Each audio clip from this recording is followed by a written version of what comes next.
Koothattukulam councillor Kalaraju രഹസ്യമൊഴി നൽകും. Kolenchery municipal magistrate കോടതിയിൽ അല്പസമയത്തിനകം മൊഴി നൽകാനെത്തുമെന്നാണ് അറിയാൻ സാധിക്കുന്നത്. കൂടുതൽ വിവരങ്ങളുമായി അഖിൽ പാലോട്ടുമഠം ചേർന്നുണ്ട്. അഖിൽ, എന്താണ് പുതിയ വിവരങ്ങൾ? വിശ്വാസപ്രമേയത്തെ തുടർന്നുണ്ടായ സംഘർഷത്തിൽ പരിക്കേറ്റ് ചികിത്സയിൽ കഴിയുന്ന CPMന്റെ വിമത കൗൺസിലർ കലാരാജു ഇപ്പോൾ കോലഞ്ചേരി കോടതിയിൽ എത്തിയിരിക്കുകയാണ്. അവിടെ മജിസ്ട്രേറ്റിന് മുമ്പാകെ ആയിരിക്കും രഹസ്യമൊഴി നൽകുക. രഹസ്യമൊഴി തുടർന്ന് അതിനുശേഷം അവർ പ്രതികരിക്കാമെന്നും പറഞ്ഞിട്ടുണ്ട്. അതിലൊരു പ്രധാനപ്പെട്ട കാര്യം, ഇന്ന് രാവിലെ CPMന്റെ ജില്ലാ സെക്രട്ടറി പൂർണ്ണമായും ഇവർ പറയുന്നത് കോൺഗ്രസ് തിരക്കഥയുടെ അല്ലെങ്കിൽ കോൺഗ്രസ് തടവിൽ ഇന്ദിരാഗാന്ധി ആശുപത്രിയിൽ തടവിൽ കഴിഞ്ഞുകൊണ്ട് കലാരാജു പറയുന്ന കാര്യങ്ങളാണ് എന്ന തരത്തിലാണ് ഇന്ന് CPMന്റെ ഭാഗത്തു നിന്ന് ഒരു ഔദ്യോഗികമായ ഒരു വിശദീകരണം വരുന്നത്. കാരണം അവർ പൂർണ്ണമായും കലാരാജുവിൻ്റെ വാദങ്ങളെ തള്ളുകയാണ്. പക്ഷേ അതിനൊക്കെ തന്നെ കലാരാജു മറുപടി പറയും എന്ന് തന്നെയാണ് നമ്മൾ പ്രതീക്ഷിക്കുന്നത്. അതിൽ പ്രധാനപ്പെട്ട മറ്റൊരു കാര്യം കൂടി ചേർത്ത് പറയാനുള്ളത്, വിഷ്ണു, കാരണം ഈ സംഘർഷം ഉണ്ടായതിനു പിന്നാലെ പോലീസ് ഏകദേശം 5 FIR ഇട്ടാണ് കേസുകൾ രജിസ്റ്റർ ചെയ്തിട്ടുള്ളത്. അത് CPM പ്രവർത്തകർക്കെതിരെയുണ്ട്, അതുപോലെ തന്നെ കോൺഗ്രസ് പ്രവർത്തകർക്കെതിരെയും കേസ് രജിസ്റ്റർ ചെയ്തിട്ടുണ്ട്. അങ്ങനെ രജിസ്റ്റർ ചെയ്ത കേസിൽ, അതായത് നിയമസഭയിൽ പോലും മുഖ്യമന്ത്രി പറഞ്ഞ ആ കേസിലാണ് ഇപ്പോൾ ഇത്തരത്തിലൊരു നടപടി ഉണ്ടായിരിക്കുന്നത്. അതിൽ CPMന്റെ 4 പ്രവർത്തകരെയാണ് ഇന്നലെ പോലീസ് അറസ്റ്റ് ചെയ്തിട്ടുള്ളത്. പക്ഷേ ഇന്ന്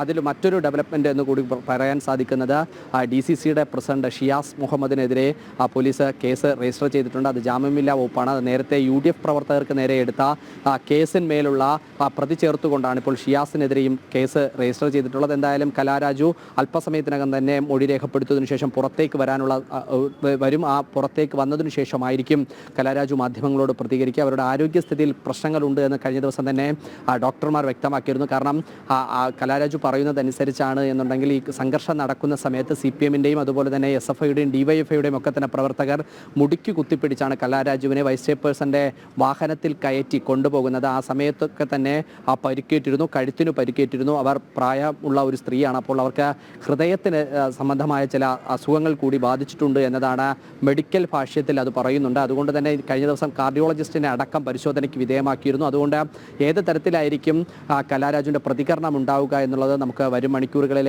അറിയാൻ സാധിക്കും. എന്തായാലും രഹസ്യമൊഴി രേഖപ്പെടുത്തുന്നതിലേക്ക് വേണ്ടി കലാരാജു ഇപ്പോൾ കോലഞ്ചേരി കോടതിയുടെ അകത്തേക്ക് പോയിരിക്കുകയാണ്. ഇന്നലെ CPMന്റെ തന്നെ 2 കൗൺസിലർമാർ എത്തി രഹസ്യമൊഴി നൽകിയിരുന്നു. ആ രഹസ്യമൊഴിക്ക് ശേഷം അവർ പ്രധാനമായും പറയുന്നത് ഇവിടെ, അതായത് CPMന്റെ അവിശ്വാസ പ്രമേയത്തെ അല്ലെങ്കിൽ CPMനെതിരെ കൊണ്ടുവന്ന അവിശ്വാസ പ്രമേയം അത് ബോധപൂർവം സംഘർഷം സൃഷ്ടിക്കുന്നതിലേക്ക് വേണ്ടി കോൺഗ്രസ് നടത്തിയ ഒരു തിരക്കഥയുടെ ഭാഗമാണ്. അതുകൊണ്ടാണ് ഈ മണ്ഡലത്തിന് അടുത്തുള്ള MLA പോലും മാത്യു കുഴൽനാടൻ പോലും എത്തിയത് എന്നതാണ് CPM ഒരു വാദമായി ഉന്നയിക്കുന്നത്. എന്തായാലും കലാരാജു മൊഴി നൽകിയതിനു ശേഷമുള്ള പ്രതികരണമായിരിക്കും നമുക്ക് ഏറെ ശ്രദ്ധേയമായി നോക്കേണ്ടത്, വിഷ്ണു. അഖിൽ, ഒപ്പം എടുത്തു പറയേണ്ട കാര്യം, പക്ഷേ ഈ ഒരു രഹസ്യമൊഴി നൽകിയതിന് ശേഷം ഈ ഒരു കേസിൽ കൂടുതൽ വകുപ്പുകൾ പ്രതികൾക്കെതിരെ ചുമത്താനുള്ള ഒരു സാഹചര്യം കൂടിയില്ലേ? ഒപ്പം തന്നെ നമുക്കറിയാം, കഴിഞ്ഞ ദിവസം ഇത് സംബന്ധിച്ചുള്ള വാദപ്രതിവാദങ്ങൾ ഉണ്ടായതാണ്. CPMും തിരിച്ച UDFനെ പലവിധ ആരോപണങ്ങൾ കൊണ്ട് തിരിച്ചും മറുപടി നൽകുന്നൊരു സാഹചര്യമുണ്ട്. പിന്നീട് CPM തന്നെ പറഞ്ഞു കൂടുതൽ തെളിവുകൾ പുറത്തുവിടും, UDFന്റെ ഈ ഒരു നീക്കമാണ്, UDFന്റെ തിരക്കഥയാണ്. അത്തരത്തിലുള്ള ചില വാദപ്രതിവാദങ്ങൾ അപ്പോഴും ഉണ്ടായിരുന്നു. ഒരുപക്ഷെ ഇനി ഈ ഒരു സാഹചര്യത്തിൽ പോലും ഇനി അറിയേണ്ടത്, നേരത്തെ സൂചിപ്പിച്ചതുപോലെ കലാരാജുവിൻ്റെ പ്രതികരണം ഇനി ഏത് തരത്തിലാകുമെന്നുള്ളൊരു കാര്യമാണ്. എന്നിരുന്നാൽ കൂടിയും കേസിൻ്റെ കാര്യത്തിലേക്ക് വരുമ്പോൾ കൂടുതൽ വകുപ്പുകൾ പ്രതികൾക്കെതിരെ ചുമത്താനുള്ളൊരു സാധ്യതയല്ലേ ഉള്ളത്? വിഷ്ണു, ഇതിൽ പ്രധാനപ്പെട്ടത് സംഘർഷമുണ്ടാകുന്ന സമയത്ത് ചുമത്തുന്നതിനും അപ്പുറത്ത് ഒരു സ്ത്രീക്ക് പരിക്ക് പറ്റിയിട്ടുണ്ട്. അപ്പോൾ സ്വാഭാവികമായും സ്ത്രീത്വത്തെ അപമാനിക്കൽ, അതുപോലെ തന്നെ അവരെ കയ്യേറ്റം ചെയ്യാൻ ശ്രമിച്ചു എന്നുള്ള പരാതിയിൽ നിലനിൽക്കുന്നതുകൊണ്ട്, അതായത് മക്കളുടെ പരാതി നിലനിൽക്കുന്നത് കൊണ്ട് തന്നെ ഈ ചിലപ്പോൾ കൊലപാതക ശ്രമം അടക്കമുള്ള വധശ്രമം അടക്കമുള്ള കേസുകൾ രജിസ്റ്റർ ചെയ്യാൻ നിലവിൽ അത്തരത്തിൽ കേസുകൾ രജിസ്റ്റർ ചെയ്തിട്ടില്ല.